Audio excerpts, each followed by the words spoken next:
The men and women who served during World War II were part of the greatest generation, and Charleston, South Carolina is home to one of the most iconic ships from that era, the USS Yorktown, also known as CV10. This Essex Class carrier has sat in Charleston Harbor at Patriots Point Naval and Maritime Museum in Mount Pleasant since 1975, and is a must-see if you're in this area. CV10 was originally going to be named Bonhomme Richard, but was instead given the name Yorktown, named after the aircraft carrier that was sunk at the Battle of Midway in 1942, also known as CV5. CV10 was christened by the First Lady Eleanor Roosevelt on January 21, 1943, who also christened CV5 years earlier. The Yorktown was commissioned a few months later on April 15, 1943 at Norfolk Navy Yard in Virginia, and Joseph Jocko Clark took command of the carrier. He was a member of the Cherokee Nation and was a tough, no-nonsense guy who would later be promoted to admiral. The Yorktown is a vast ship, similar to a small city that held over 3,000 sailors when it was in use. The men needed to perform many different jobs on this ship. You can visit the hospital's location, also known as sick bay, the dentist, the galley, the bakery, and much more. Yorktown fought in World War II from 1943 to 1945 and earned 11 battle stars and a Presidential Unit Citation for its service. One of the best World War II documentaries ever created, The Fighting Lady, was shot primarily on this ship from July of 1943 to June 1944 and released at the end of 1944 before the conclusion of the war. At that time, the ship's name had been disguised as the Fighting Lady, and the actual name of the carrier had not yet been released to the public for operational security purposes. The Fighting Lady won an Academy Award for Best Documentary in 1945. The movie was shown on this ship in February of 1945 before the end of World War II. Eventually, the Fighting Lady would be identified as the USS Yorktown. CV-10 would fight until the end of the war in the Pacific. It would also be present and send aircraft to fly in a parade while the Japanese signed official surrender documents aboard the USS Missouri in Tokyo Bay on September 2, 1945, ending World War II. After the war, the Yorktown received significant renovations, including an angled flight deck. It was reclassified as an attack aircraft carrier during the Korean War and an anti-submarine carrier during the Vietnam War, earning 5 more battle stars. Scenes from several movies have also been filmed on the Yorktown, including the 1970 film Tora, Tora, Tora, which is about the Japanese attack on Pearl Harbor. Filming on the Yorktown was done off the coast of San Diego in 1968. Later that year, towards the end of its career, the Yorktown would act as the recovery ship for the Apollo 8 crew and capsule. The crew were the first humans to ever reach the moon, orbiting at 10 times without landing before returning to Earth. The Fighting Lady would be decommissioned shortly after in 1970 and was brought to Charleston Harbor in 1975, where it has sat ever since at Patriots Point Naval and Maritime Museum. This is an excellent museum to visit. It has a variety of aircraft views on carriers from different eras, a Vietnam experience exhibit, and another ship from World War II, the USS Laffey, also known as the ship that would not die. The Laffey was given this nickname because it survived an unprecedented kamikaze attack during the Battle of Okinawa on April 16, 1945, when it was hit by 6 kamikaze planes and took 4 bomb hits that killed 32 men and injured 71 more. The heroic crew managed to fend off the attacks, shot down several planes, and saved the burning ship. The Laffey also assisted in the D-Day invasion of German-occupied France in 1944. In this video, we will tour the USS Yorktown, discuss its history and the history of some of its predecessors, view some of the aircraft on board, and show some scenes from the movie The Fighting Lady.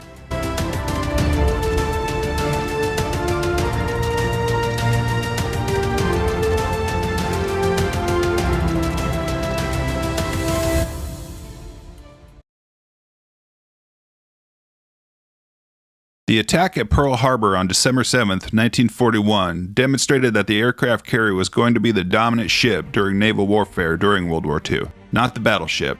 The Empire of Japan attacked Pearl Harbor with all 6 of its fleet aircraft carriers, damaging or destroying several ships, including 8 battleships, 3 cruisers, and 3 destroyers, and killed 2,403 people. Luckily for the United States, none of the 3 aircraft carriers we had in the Pacific at the time were at Pearl Harbor on that day, and we were able to repair several of the damaged ships. During the first 6 months of the war in the Pacific, Japan appeared to be unstoppable, taking control of the Philippines, Guam, the Dutch East Indies, Wake Island, and more. This is when the infamous Bataan Death March occurred. After being forced to evacuate the Philippines, General Douglas MacArthur made his famous promise that I shall return. In the first 6 months, when the Japanese have superior planes and they have 6 carriers and we only have 3 that are operable, for the first 6 months, the kill ratio off Singapore, if you count Pearl Harbor, or battles in the Java Sea or on the Indian Ocean, is about 20 Japanese. The Japanese kill about 20 Allied sailors to every 1 they lose, and in terms of tonnage, it's about 30 to 1. And then something happens. Americans start to produce more planes, better pilots, and they have better commanders. The Essex Class carriers symbolized the United States' industrial might during World War II, but they were not yet available when the U.S. entered the war after Japan attacked Pearl Harbor. The USS Essex, or CV-9, was the first Essex Class carrier. It was commissioned in December 1942 and would not see combat until mid-1943, about a year and a half after the U.S. entered the war. Our older carriers, also known as our pre-war carriers, would need to stop the enemy advance while we waited for the Essex Class carriers to be finished. When we entered the war, the United States had 7 carriers, including 2 Lexington Class carriers and 3 Yorktown Class carriers. 6 of these 7 carriers would engage the Japanese Navy during World War II, and the only one that did not was the USS Ranger, which primarily operated in the Atlantic.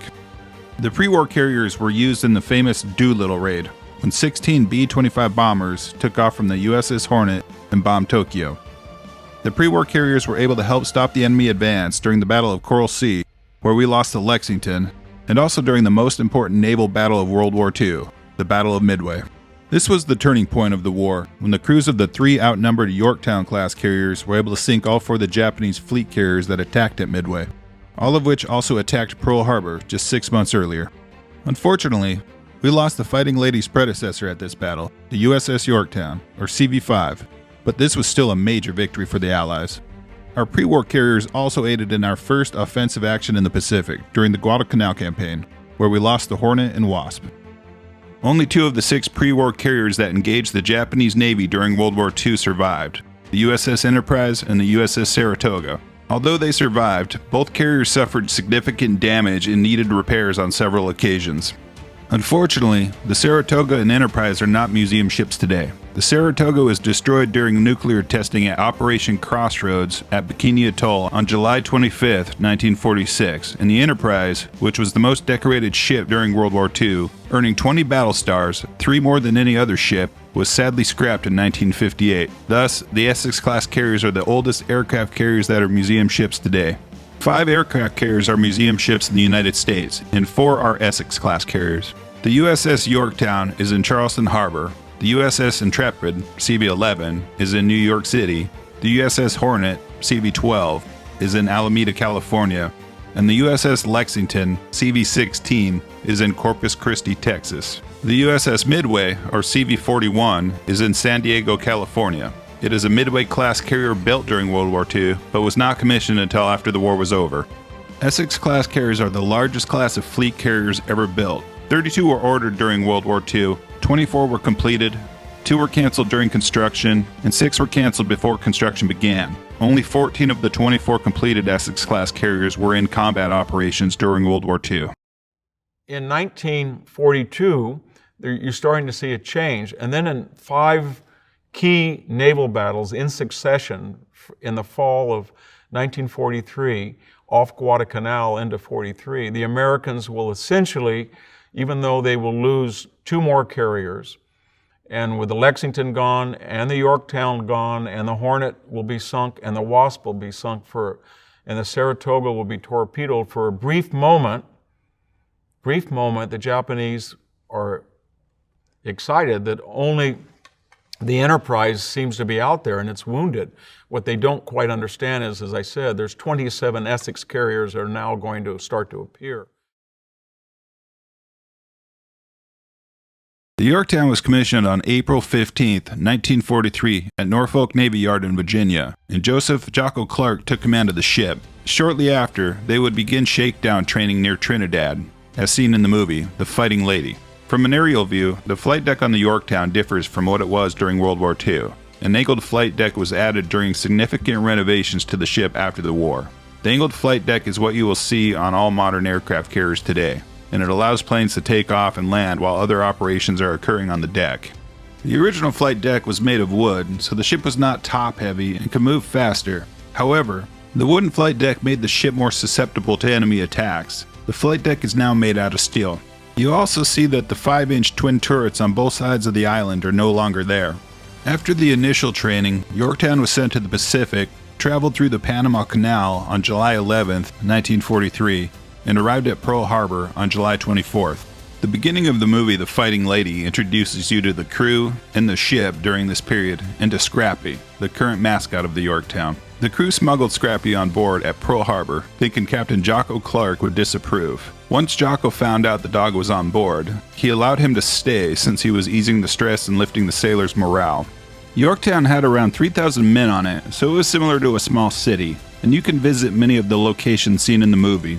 Some of these areas include the hangar bay, which now holds several aircraft from the World War II era, including 3 fighter planes, the Wildcat, which was primarily used during the early years of the war, the Hellcat, and F-4U Corsair. There is a Dauntless dive bomber that was also used in the earlier years of the war, and there is an Avenger torpedo bomber, which was used a little later in the war, replacing the obsolete Douglas Devastator torpedo bombers, which were obliterated during the Battle of Midway. The Avenger bomber was the plane that former President George H.W. Bush was shot down in while in the Pacific during World War II.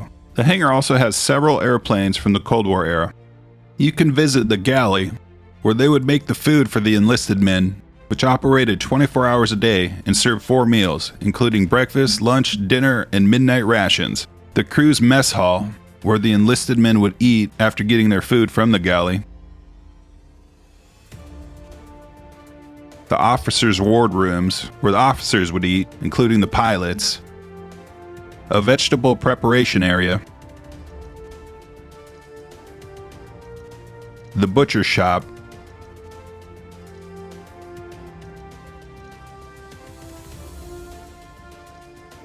The bakery, where they would make bread and baked goods. Seen here is what it would take to make cookies for over 3,000 men. The bakers would get up at 2 a.m. to start cooking, and there are 18 ovens located here. The original laundry facility, which received updates after World War II. The washers, dryers, and machines here were powered by steam produced by the boiler rooms below. The sick bay and pharmacy, where they would treat everything from minor illnesses to major surgeries.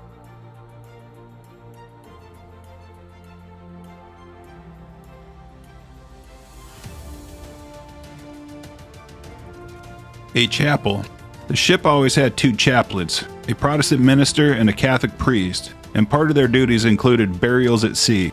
The dental department. The dentist here would perform dental services and help treat wounded soldiers, especially those with facial injuries. The master-at-arms office.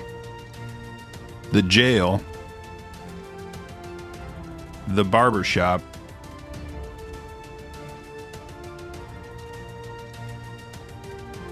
The crew's berthing area. The beds for the enlisted men were spread throughout the ship to avoid mass casualties in one location. Each man got a small locker for personal storage. A place for the crew to get some soda, ice cream, and snacks.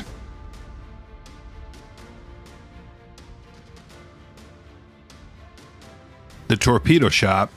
This is where the torpedoes were prepared for service, then transferred to the flight deck. This shop is original to the ship, but the torpedoes used in World War II were twice the size of the one seen here. Machine shop. The ship needed constant maintenance and repairs, so they made replacement parts and repaired damaged parts for the ship and planes here. The Combat Information Center. An elevator machinery room used to bring planes from the hangar to the flight deck. Yorktown had 3 elevators during World War II. A very intricate catapult system with 2 catapults. These catapults were not used for every takeoff, but they were helpful when space was limited on the flight deck. The island or bridge. On the island or bridge, you can visit the areas where the admiral and captain commanded tactical operations of the ship, including the captain's bridge,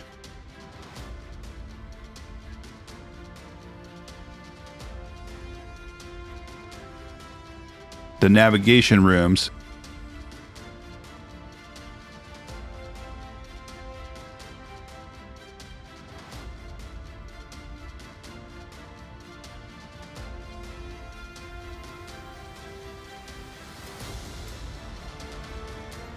flag tactical plot where the admiral or rear admiral and their staff would secretively plan actions of the Yorktown.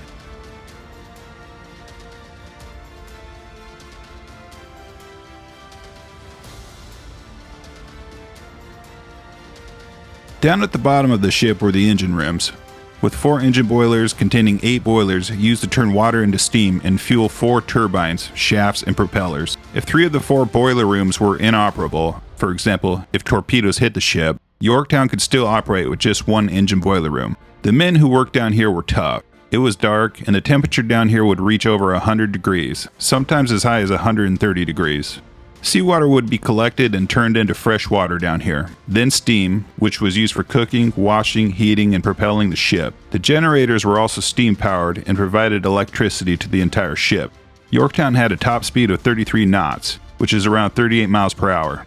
After introducing the crew and the ship, the Fighting Lady shows the first combat mission of the air group at Marcus Island in August of 1943, and would be most of the air group's first combat experience. You can see the crew take their battle stations and the pilots in their ready rooms, preparing for the attack on the island.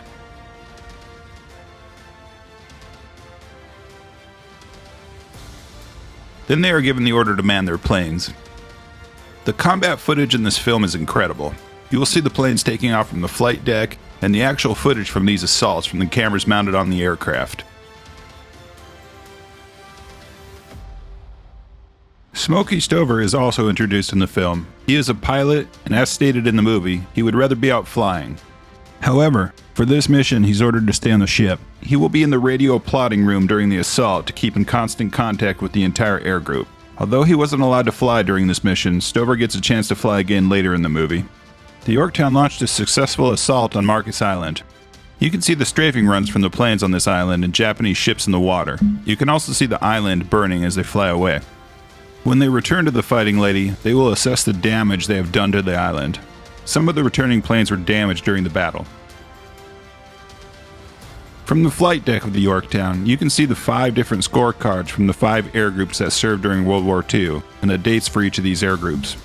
The Fighting Lady was filmed from July 1943 to June 1944, so you can see that this is primarily Air Group 5 that you can see in the movie. These scorecards show aircraft shot down, shown by a Japanese flag, aircraft shot down on the ground, also called a sitting duck, and ships destroyed and damaged. A lot of the sitting ducks and ships destroyed seen here were from the attack on Marcus Island. Months later, the Yorktown engaged in several missions, including attacks on Wake Island and the Gilbert Islands, but the next combat mission shown in the movie is the attack on Kwajalein in January of 1944. During this attack, you can see the Yorktown's Hellcats engaging the Japanese Zeros. The Yorktown and the Hellcat became operational at about the same time in 1943, and the Hellcat was superior to the fighter plane it replaced, the Wildcat, and superior to the Japanese Zero. And what's happening between 42 and 45 is that the Japanese are not investing in pilot training, and they don't have the fuel to conduct training missions, but most importantly, the best fighter in the world, you could argue, was the Model Zero, the Mitsubishi Zero, which was the terror of the skies over China and Southeast Asia in 1939 and 40, superior to the American P-39 or P-40 or Wildcat, but not so true by 1943. At this point in the war, Japan had lost many of its experienced pilots in prior battles. Due to these factors, the Hellcats destroyed 19 aircraft for every 1 Hellcat destroyed during the war.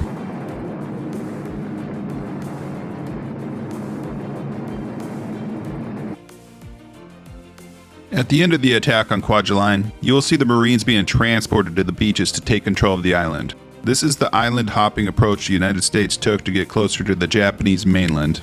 Next in the movie is the assault at Truk Island, which occurred on February 16th and 17th, 1944. The task force that assaulted Truk included 1,000 carrier-based planes. Several Japanese Zeros were shot down during this assault, and you can see how low the pilots get to the ground during the strafing runs.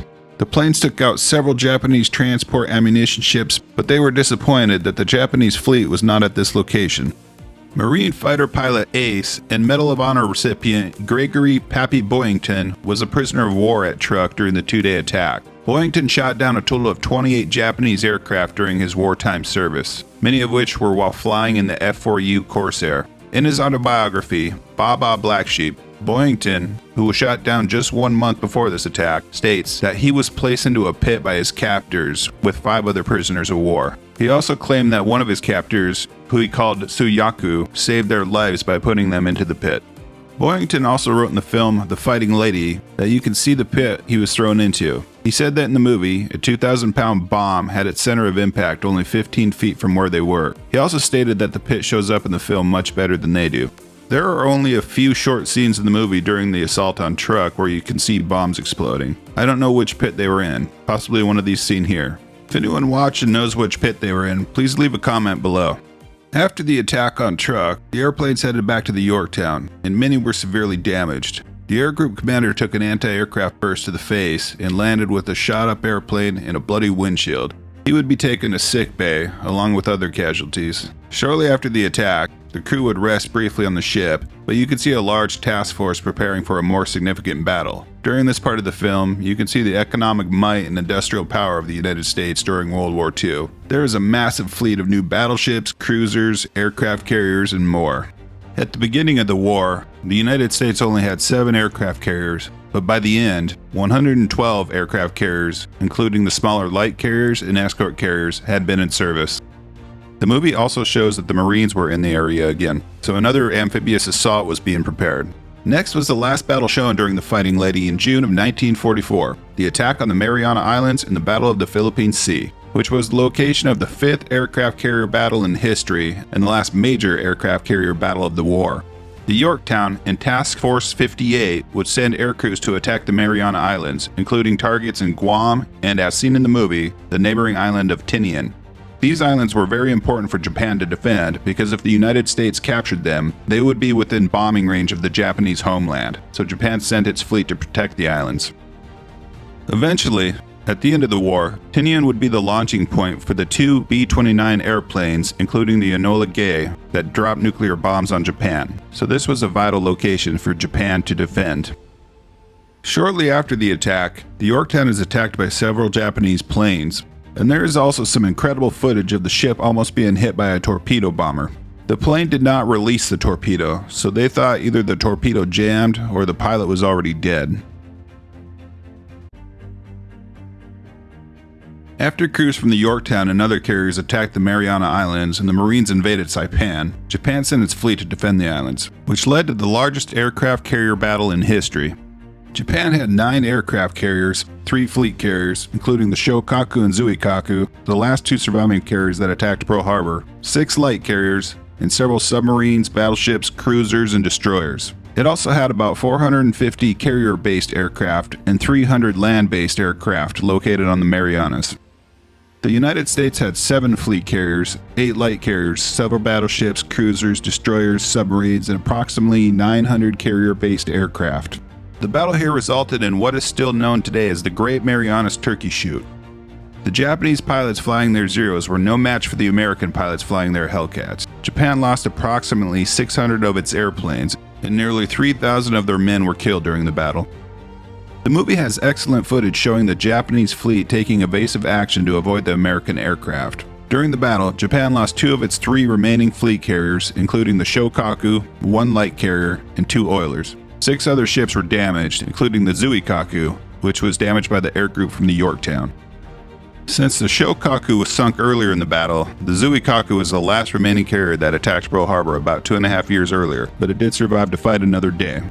By contrast, the United States lost 109 men and 123 aircraft, and had 1 battleship damaged. Unlike prior naval engagements during the war, this was a one-sided battle that destroyed Japan's capability to launch major carrier operations for the rest of the war.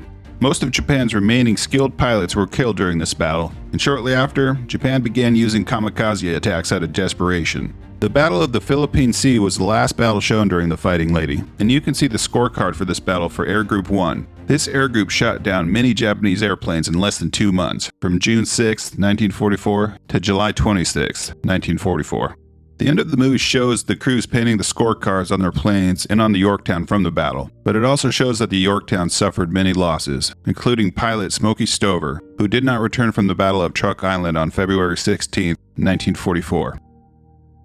After the war was over, the United States learned that Smokey had bailed out of his airplane during the raid, was taken prisoner, and would be executed along with 6 other aviators the day after the attack on Truk ceased. In the hangar of the Yorktown, you will see a theater named in honor of this pilot. The Fighting Lady premiered on December 21, 1944, about 6 months after the Battle of the Philippine Sea. The crew of the Yorktown watched the movie in the hangar bay while the war continued. In 1942, Douglas MacArthur made his famous promise, stating that I shall return to the Philippines after he was forced to evacuate at the beginning of the war. The last major naval battle in the Pacific occurred at Leyte Gulf in October 1944, when MacArthur fulfilled his promise. By this point, most of Japan's skilled pilots had been killed, so they used their last aircraft carriers as a diversion in this battle. The battle at Leyte Gulf was the largest naval engagement during the war, but the Japanese Navy was severely outnumbered. Both sides suffered heavy losses, but this was another relatively one-sided victory. The Zuikaku and 3 of Japan's escort carriers were finally destroyed at this battle. The first organized kamikaze attacks occurred here, and Japan was able to sink one of our escort carriers, the USS St. Lo, making it the first major ship of the war to sink due to a kamikaze, and this would be a sign of things to come for the last year of the war. The Yorktown assisted in launching strikes on targets in the Philippines in November of 1944 in support of the invasion of the Philippines. And you're going to start to see the effect of these tactics, these new ships, and especially new Hellcat fighters, Avengers, and Helldiver dive bombers. And in a series of battles in 44 off the Mariana Islands, we know it as the Great Mariana Turkey Shoot, and then at Leyte Gulf off the Philippines, the United States Navy will basically destroy all of the naval air capability of the Japanese Imperial Fleet.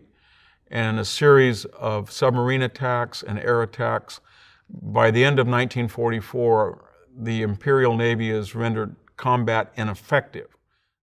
At this point of the war, the United States had naval and air supremacy, and although there was no longer a Japanese aircraft carrier fleet to engage, the Yorktown and other carriers would be vital assets during the amphibious assaults on the Japanese-controlled islands.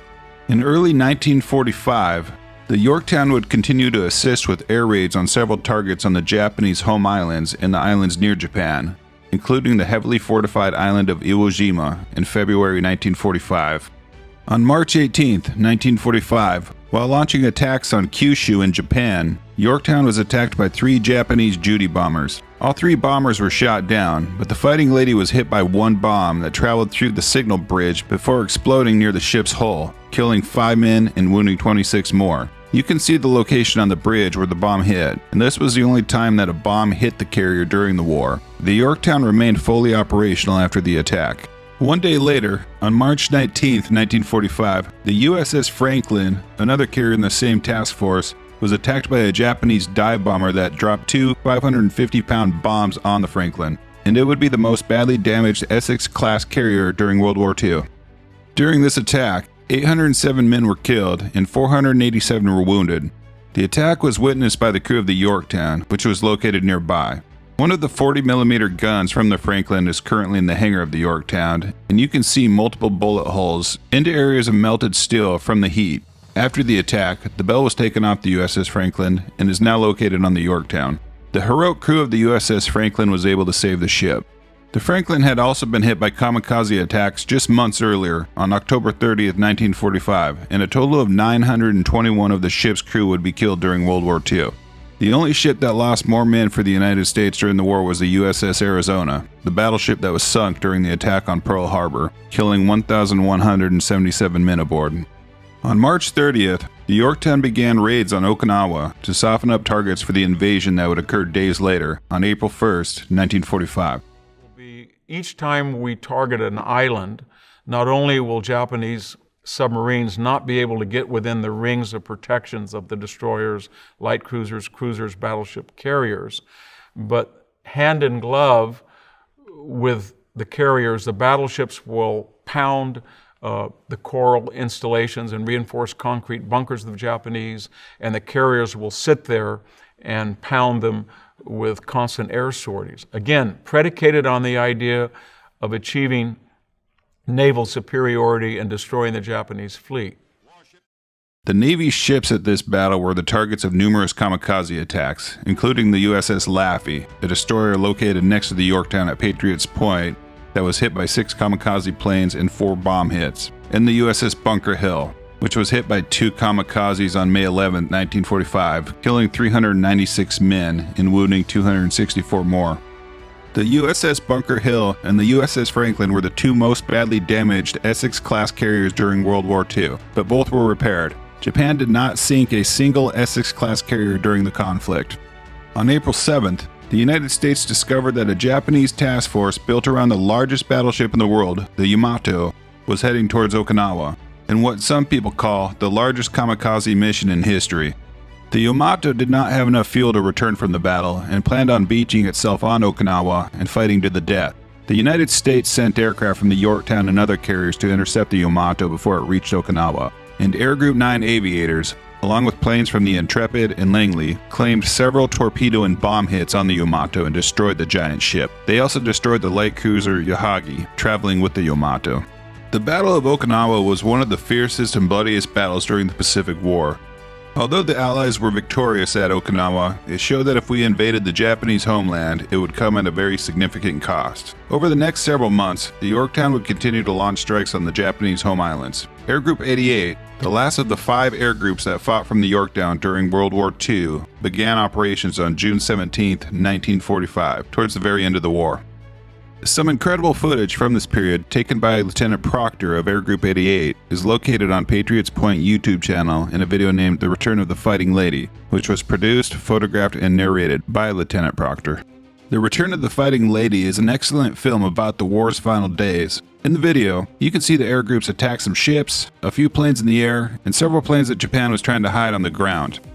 During this period, Japan was being repeatedly bombed, including fire bombings, and the Allies called for the Japanese unconditional surrender on July 26th, or they would face prompt and utter destruction. Japan ignored the ultimatum. On August 6, 1945, a B-29 bomber named the Enola Gay took off from Tinian, an island in the Marianas, and dropped an atomic bomb on Hiroshima, causing massive devastation. 3 days later, on August 9th, the United States bombed Nagasaki with another nuclear weapon. In the days after the second bombing, there were rumors and speculation that Japan was about to surrender. The last day of combat for the Yorktown would have a sad ending. On August 15, 1945, the air crews of the Yorktown were on their final combat mission and on their way to attack targets in Japan when they were told over the radio that the war was over and to cease hostilities. On their way back to the Yorktown, 6 planes from Air Group 88 were attacked by 20 Japanese fighter planes. 4 of the 6 planes were shot down by the Japanese, and the 4 pilots were killed. This was the last dogfight of World War II, and a terrible way for those 4 men to die after the war was already over. In the following days, Air Group 88 would fly over the airfields in Japan to ensure compliance with the surrender terms. Japan was required to have their aircraft lined up on the airfields with their propellers removed and placed in front of them. During this period, the air crews also flew over some prisoners of war camps, including one holding Lieutenant James Condit, a member of a former U.S. Yorktown air group that had been shot down in 1943. Gifts, including soap, candy bars, cigarettes, newspapers, and more, were dropped on these POW camps. While the air group was flying over Tokyo, you can also see how devastating the prior fire bombings were to the city. Although the crews found out that the war was over on August 15, 1945, the official surrender documents were signed on September 2nd aboard the USS Missouri in Tokyo Bay. Some people consider Victory in Japan Day to be August 15th, August 14th in the United States due to the time zone difference, and others consider it to be September 2nd.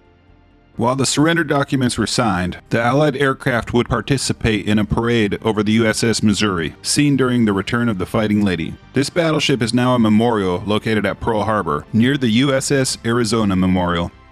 The war was over, marking the end of the deadliest period in the history of the world. Over 60 million people were killed during this conflict, averaging more than 27,000 deaths per day for 6 years. And around 80% of those people killed were civilians. The men and women of the greatest generation fought against this evil when the world needed them, and many gave the ultimate sacrifice.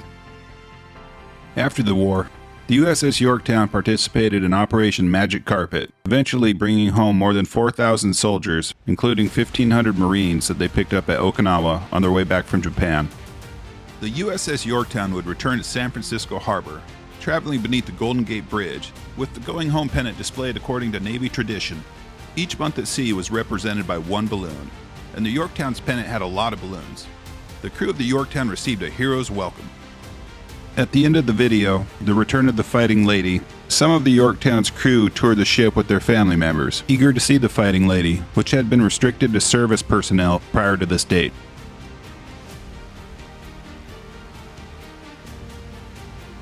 The Yorktown would be decommissioned shortly after World War II in 1947, but due to increased tensions with the Soviet Union and China and the onset of the Korean War, the Fighting Lady would receive significant renovations and be recommissioned on December 15, 1952. The ship would briefly serve during the Korean War as an attack aircraft carrier. Since it would serve until 1970, the majority of the Yorktown's military service took place during the Cold War, and you will see a variety of aircraft from this period on the ship today.